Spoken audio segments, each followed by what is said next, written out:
This might be the superpower every man wants. Whenever a woman makes eye contact with this man for 3 seconds, she falls deeply in love with him. The man just walked out of a girl's room. His body hasn't even recovered yet, and he runs into a beautiful woman. The two look at each other, and the man is back in bed again. As a result, the man is always late for work. After leaving the hotel, he calls his boss to say he'll be there right away. But unexpectedly, the taxi driver turns out to be a woman. The driver keeps looking at him through the rearview mirror, even honking the horn to cover for him. Jack uses the excuse of traffic to start a new life. When Jack arrives at the company, the boss calls him into the office. Jack thinks the boss will promote and raise him, but the boss tells Jack he's fired because all the female employees in the company have stayed with him, including the boss's daughter. Jack quickly apologizes, saying it's true love. He apologizes for his daughter and wife. When the boss hears this, he's instantly furious. There's even his own wife. He angrily tells Jack to get out. The company's employees are more heartbroken than Jack himself when they learn of his departure.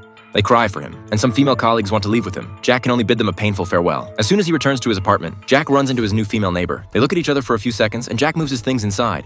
Arthur sees that if this continues, Jack's life will be in danger. He searches around and actually finds a psychologist even more peculiar than Jack. Her name is Lisa, and she specializes in treating all kinds of difficult miscellaneous disorders. The man in front of her has jumping syndrome.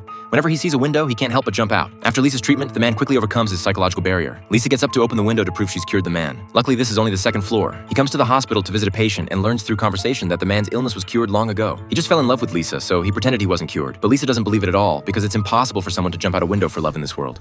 Unfortunately, this is the 8th floor. Lisa's also fired by the company because of this. Just as Lisa's worried about work, she suddenly receives a call from Arthur. The two hit it off and immediately decide to treat Jack. Jack is very surprised when they first meet. He finds that the woman in front of him has no interest in him, and he has no urge to get a room with her. At this moment, Jack finally sees hope. Lisa immediately develops a treatment plan. She will follow Jack 24/7 and stop him immediately if he has any urges. Jack also agrees. That day, he takes Lisa home. But at night, Lisa finds Jack mysteriously disappeared. It turns out Jack couldn't stand the loneliness and ran to the bar to find excitement. At this moment, Lisa suddenly appears and tells the beauty beside him that Jack is her husband. The beauty slaps him, already married and still out playing. With this, Jack can only obediently go home to sleep.